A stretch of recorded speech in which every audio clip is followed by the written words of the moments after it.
hari ini kita tiba di pembahasan tentang beatitude atau sikap kerajaan Allah. Sikap yang harus dimiliki oleh warga kerajaan Allah. Kemarin kita sudah membahas mengenai murah hati, ya kan? Tanda bahwa orang murah hati dia murah senyum. Amin. Haleluya. Nah, hari ini kita akan belajar mengenai Matius pasal 5 ayat yang ke-8. Berbahagialah orang yang murni hatinya. Mereka akan melihat Allah. Orang yang suci hatinya, mereka akan melihat Allah. Saudara-saudara, waktu pertama kali saya membaca ini, kemungkinan saudara juga akan mengalami hal yang sama. Apa maksudnya suci hatinya? Apakah ada orang yang benar-benar suci hatinya? Jujur saja saudara-saudara, untuk memiliki hati yang suci itu tidak gampang, ya kan? Kita kadang-kadang berpikir jahat mengenai orang. Siapa yang pernah berpikir jahat mengenai orang? Angkat tangan. Jujur. Ya kan? Siapa yang berpikir bahkan saudara negatif mengenai Tuhan? Saudara berpikir negatif mengenai Tuhan. Tuhan tidak tahu diri ya. Atau Tuhan tidak peduli dengan hidup saya. Tuhan bilang mengasihi, tapi mana bukti bahwa engkau mengasihi saya? Saudara-saudara, pikiran kita mudah sekali dicemari oleh hal-hal yang tidak berkenan di hadapan Tuhan. Nah, saya mau menjelaskan apa itu hati dulu. Hati itu seperti tempayan. Jadi itu bisa menjadi kayak baskom atau keranjang, di mana di dalamnya ada 3 hal yang ada di dalam hati itu, yaitu pikiran, kehendak, dan rasa. Ada 3 nih. Pikiran, rasa, dan kehendak itu dibungkus namanya hati. Nah, saudara-saudara, dikatakan di dalam firman Tuhan ini, berbahagialah orang yang murni hatinya. Murni seperti apa? Saya coba membaca terjemahan yang lain yang akan menolong saudara. Dan terjemahan The Message mengatakan begini. You are blessed when you get your inside world. Manusia dalam saudara, manusia batiniah saudara, your mind and heart put right. Jadi orang yang murni hatinya adalah orang yang antara pikiran, orang yang antara rasa dan kehendaknya benar. Jadi orang yang nuraninya bersih, dibilang boleh hati nuraninya bersih. Tidak dikotori oleh hal-hal yang sepele. Nah, waspadai saudara-saudara, karena pikiran kita ini mudah dikotori oleh apa yang kita lihat, apa yang kita rasa, dan apa yang kita dengar. Ya kan? Ini contoh saja. Wendy ketemu dengan Joshua. Kemudian Joshua bilang, hey, saya dengar Wendy, kamu kemarin itu didatangi oleh polisi. Saya dengar. Ya. Kan orang yang tidak tahu kalau orang tiba-tiba didatangi oleh polisi, pasti dia bermasalah. Yosua belum apa-apa sudah memikir, jangan-jangan Wendy ini ada masalah apa di Singaraja sana. Wendy tidak tahu bahwa polisi mendatangi dia untuk soki-soki. Iya kan?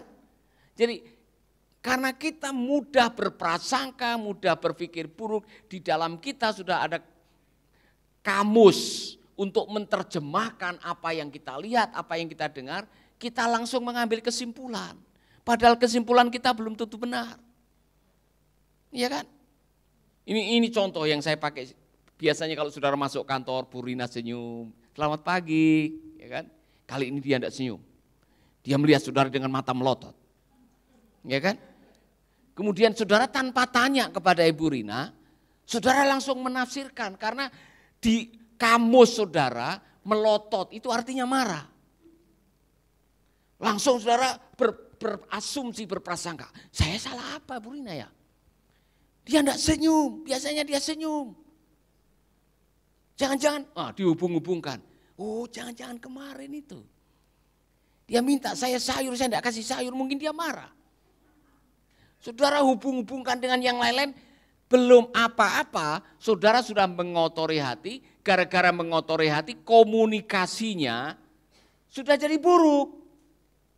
Karena saudara sudah berasumsi buruk terhadap orang itu. Hal yang sama terjadi dalam hubungan saudara dengan Tuhan.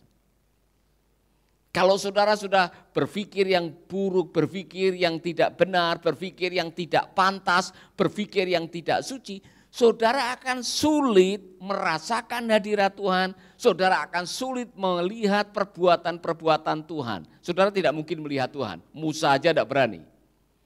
Yang dia lihat Musa adalah api atau wujud tiang awan atau tiang api. Tuhan bilang jangan dekat-dekat, bahkan seluruh kambing domba jangan dekat-dekat, mati semua kalau mereka melihat saya. Kita tidak mungkin melihat wajah Tuhan secara video seperti gambar benar nampak nyata, tidak mungkin. Tapi ekspresi Tuhan, perbuatan Tuhan di dalam kehidupan kita bisa menyaksikannya dengan catatan jaga hati. Amin. Maka benar apa yang dikatakan oleh The Message. Dia mengatakan you are blessed when you get your inside word, your mind and heart. Makanya saudara, you are blessed when you take care of your inside word. Anda diberkati waktu Anda bisa memberikan perhatian kepada manusia batinnya saudara. Saudara, kalau mau saudara tahu bagaimana caranya merawat manusia batinnya, beli bukunya Pak Paulus yang judulnya Salon Kecantikan Jiwa. Siapa yang sudah baca buku itu? Aduh kasihan. Pak sudah baca ya? Yang lain belum pernah baca? Sudah. Baca bagaimana, saudara, bagaimana Anda merawat jiwa. Jangan hanya wajah aja yang dirawat, kuku yang dirawat, kulit yang dirawat, yang di luar yang dirawat. Rawatlah jiwa Anda. Pikiran, perasaan, dan kehendak Anda, itu yang sangat menentukan. Amin. Berapa kali Anda ke salon dalam 1 bulan? Hah? Tidak pernah? Benar nih? Oke, mungkin saudara ke salon. Berapa banyak dari gaji saudara dihabiskan untuk beli bedak, ya kan? Make up, untuk lulur yang di luar, sabun, dan sebagainya. Berapa banyak? Siapa yang setiap hari memperhatikan penampilan luar, beli baju untuk penampilan luar? Iya kan? Nah, beli baju setahun sekali, mandi berapa tahun sekali? Mengapa Anda mandi 3 kali atau 2 kali sehari? Mau tampil supaya yang di luar kelihatannya bagus. Pernahkah saudara memperhatikan apa yang di dalam yang tidak kelihatan, yang justru sangat menentukan? Rasul Paulus pernah berdoa, aku berdoa supaya manusia batiniah kamu diberi kekuatan. Karena manusia batiniah saudara, hati saudara itu sangat menentukan. Di dalam jiwa yang sehat, terdapat badan yang sehat. Ya kan? Kalau jiwanya tidak sehat, senyumnya tidak sehat, dompet bisa ikut tidak sehat. Terus terang aja, nah, saudara jiwa sudah tidak sehat. Ya kan? Buktinya apa? Bawaannya marah-marah, mudah tersinggung, di kantor bikin marah, di kampung bikin marah, di rumah marah-marah. Saudara, akhirnya saudara bikin masalah. Karena saudara tidak bisa merawat jiwa saudara. Maka saudara belajar dari ilustrasi yang sering saya berikan. Ya kan? Kalau saya beli jas yang baru, harganya mahal, ya kan, 10 juta misalkan, saya tampil di hadapan saudara, kelihatannya keren. Ya kan? Tapi kalau celana dalam saya tidak dicuci 3 bulan. Ini contoh, ya kan? Saya pakai jas keren 10 juta ini. Tapi saya 3 bulan tidak cuci celana dalam, saya khotbah bisa begini-begini nih. Terganggu karena yang di dalam tidak diurusi dengan baik. Maka tolong yang di dalam urusi dengan baik. Jangan hanya ngurusi penampilan yang di luar. Amin. Siapa yang lebih banyak ngurusi yang di luar daripada yang di dalam? Jujur. Jujur. Anda jujur, ya kan? Kita berapa kali Anda bercermin tiap hari? Rata-rata wanita sehari bercermin 10 kali. Ya? Ya sekarang. Ya. Mengapa Anda bercermin? Untuk memperbaiki penampilan. Pernahkah saudara bercermin untuk hati saudara? Melakukan apa yang dilakukan oleh Daud, check and recheck. Selidiklah akan daku, ya Allah. Ketahuilah akan hatiku. Jagalah hati, jangan kau nodai. Jagalah hati, lentera hidup ini. Hakim benar loh. Karena kalau hatimu baik, engkau tidak akan kesulitan berjumpa dengan Tuhan. Mengenali firman Tuhan. Mendengar suara Tuhan. Jadi ini contoh. Ini radio, saudara-saudara. Radio ini baru bisa menangkap stasiun pusat kalau frekuensinya tepat. Kalau frekuensinya tidak tepat, bahasa Inggrisnya, suaranya jadi bahasa Inggrisnya kresek-kresek. Semua bilang kresek-kresek. Jadi kalau saudara setel radio, kemudian suaranya tidak pas, karena frekuensinya tidak cocok, atau bergeser sedikit saja tidak pas, saudara tidak bisa mendengar dengan jelas. Ya kan? Sehingga saudara tidak bisa menangkap apa yang diucapkan oleh Pak Dance yang sedang siaran. Nah sama dengan saudara, kalau ada kerusakan di dalam atau saudara tidak mengeset frekuensi dengan tepat, saudara tidak akan bisa mendengar. Kalau hatimu kresek-kresek, karena ada sesuatu yang tidak jelas barangkali saudara, ada kemarahan, ada kekhawatiran, ada kecemburuan, ada sakit hati, dan saudara biarkan di situ ada asumsi, ada praduga yang tidak benar, sulit saudara mendengar firman Tuhan. Sulit saudara mendengar suara dari Tuhan, sulit. Maka ada orang yang sedang datang di bait Allah, tapi masih bersitegang dengan saudaranya. Yesus bilang apa? Pulang dulu. Bereskan itu masalah. Bagaimana Anda datang kepada Tuhan tapi pikirannya kapan saya bisa bunuh dia? Oh Tuhan tolong kami, kapan saya bisa bikin balas dendam dengan dia? Saudara tidak akan bisa berdoa dengan baik. Nah, kalau saudara tidak bisa berdoa dengan baik, saudara tidak bisa melihat keajaiban dari Tuhan. Gampang saja. Amin. Saya mau tolong dicek baik-baik hati saudara. Ada kresek-kreseknya enggak? Paling bagus kalau saudara datang bersujud di hadapan Tuhan. Kalau semua yang lain datang di chapel, semua menyembah Tuhan, ya kan? Yang lain sudah meneteskan air mata merasakan hadirat Tuhan, saudara masih begini.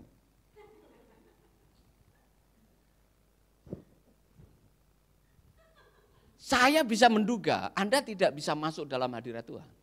Karena ada sesuatu yang mengganggu pikiran saudara. Ya kan? Yang lain hanyut dalam hadirat Tuhan, merasakan kehadiran Roh Kudus, dijamah oleh Tuhan. Saudara begini aja. Saudara menjadi penonton. Saudara menjadi pengamat. Aduh saudara-saudara, Anda memboroskan waktu Anda di hadirat Tuhan. Anda tidak bisa merasakan hadirat Tuhan karena di dalam hati saudara masih kresek-kresek. Bertobat. Amin. Semua bilang kresek, kresek. Itu bahasa Inggrisnya. Ini kalau diterjemahkan artinya kotor. Hatimu masih kotor, perlu dibersihkan. Nah, ini nasihat, saudara. Karena waktu kita tidak akan lama hari ini, tapi kita akan lanjutkan di pertemuan berikutnya. Jadi begini, ini nasihat dari Ibu Teresa, Mother Teresa. Cara saudara menjaga hati supaya tetap clear, tetap murni. Ini contoh. If you are successful, you will win some false friend and true enemies. Succeed anyway. Jadi gini, kalau saudara berhasil, saudara akan mendapatkan teman palsu dan musuh yang nyata. Anda akan dimusuhi oleh orang. Karena banyak orang yang tidak siap melihat Anda berhasil. Mau apa? Mau berhenti sukses? Kalau gitu saya gagalkan aja. Gara-gara saya sukses ini loh, saya dimusuhi oleh orang. Loh apa salah saya? Saya ini sukses. Kok mereka tidak suka dengan saya? Hei, jangan begitu. Lanjutkan suksesmu. Anjing menggonggong di RW saja.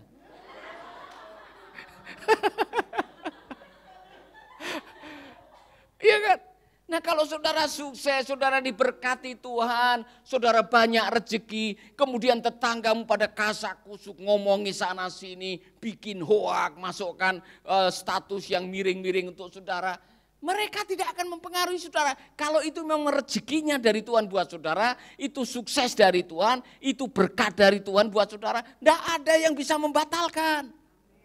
Malaikat aja tidak bisa, apalagi iblis. Amin. Jadi sekali-sekali saudara untuk memurnikan hatimu, kalau ada orang yang iri, bikin hoak karena Anda sukses, datangi mereka. Salami orang-orang yang iri, bilang terima kasih sahabat-sahabatku yang iri hati. Karena Anda selama ini memikirkan saya lebih dari Anda, makanya Anda iri hati. Jadi saya ternyata di mata Anda saya lebih, terima kasih. Berterima kasih kepada orang yang iri hati kepada saudara. Amin.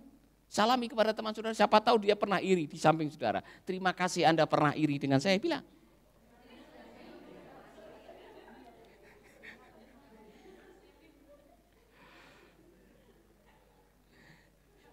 Jangan gara-gara apa kata orang yang tidak benar, jangan gara-gara iri hati orang, jangan gara-gara orang yang mungkin belum siap menerima kelebihan saudara, menghentikan dan mengotori hati saudara.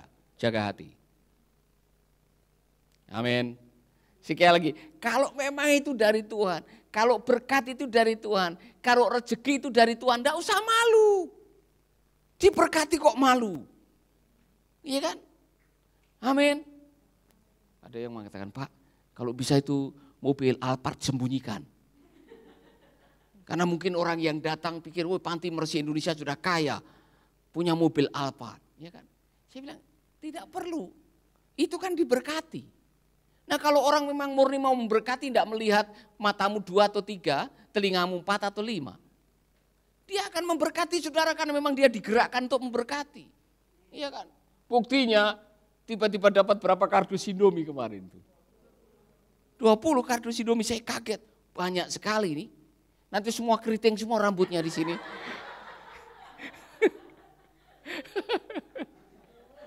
Amin, semua senyum semua. Tiap malam bisa makan ekstra Indomie.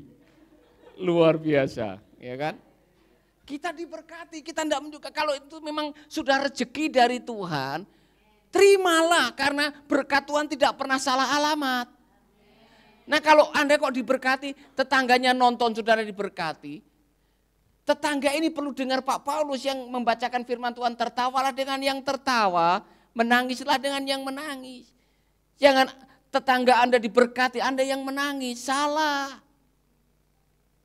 Tolong kasih dia Indomie, supaya ikut tertawa, benar saudara. Bahwa saudara diberkati bukan sendiri. Haleluya. Nasihat yang kedua. If you are honest and frank, people may cheat you. Be honest and frank anyway. Kalau Anda jujur, orangnya apa adanya, mungkin Anda akan ditipu orang. Memanfaatkan ketulusan dan kejujuran Anda. Mother Teresa bilang, jangan berhenti jujur. Jangan berhenti tulus. Walaupun Anda dimanfaatkan, ditipu oleh orang, saudara, tetaplah berlaku jujur, tetaplah jaga hati, itu maksudnya. Amin. Pernah dimanfaatkan orang? Angkat tangan. Pernah memanfaatkan orang? Angkat tangan. Jujur. Pernah, iya kan? Kita pernah. Ya, orang datang mengatakan, aduh Bapak, saya lihat Bapak itu luar biasa loh khotbahnya. Saya lihat Bapak di TV, di video, di YouTube luar biasa. Saya mungkin salah satu orang yang mengagumi Bapak. Pak, 3 bulan ini anak saya tidak bayar SPP. Ngerti maksudnya? Aduh Bapak, ini kalau sampai saya tidak bisa bayar SPP buat anak saya, dia tidak bisa ikut ujian. Saya minta tolong Bapak. Saya tanya, berapa? 3,5 juta. Nah, saya tidak peduli dia benar atau tidak, saya tolong orang itu. Dan ternyata setelah itu viral dan itu benar. Jadi saudara tidak usah mencurigai. Roh Kudus bisa menolong saudara. Kalau saudara jujur, saudara bisa melihat Allah. Artinya apa? Mendengar tuntunan suara dari Allah. Amin. Jadi tetap tulus ya. Edi, tetap jujur. Ya, walaupun ditipu, jujur. Walaupun dikhianati, tetap jujur. Amin. If you find serenity and happiness, they may be jealous. Be happy anyway. Kalau Anda tampil bahagia, mungkin ada orang yang iri dengan saudara, jealous. Jangan gara-gara orang iri hati, kemudian saudara berhenti bahagia. Aduh, saya kasihannya mereka kok iri. Saya ketawa kok mereka merengut wajahnya. Mereka seperti tidak siap melihat saya bahagia. Orang-orang itu, saya lagi jalan dengan bahagia, sukacita. Mereka pada gosip-gosip. Jangan berhenti bahagia. Biarkan Anda tetap bahagia. Amin. Tetap bahagia. Bilang sama teman saudara, tetap bahagia.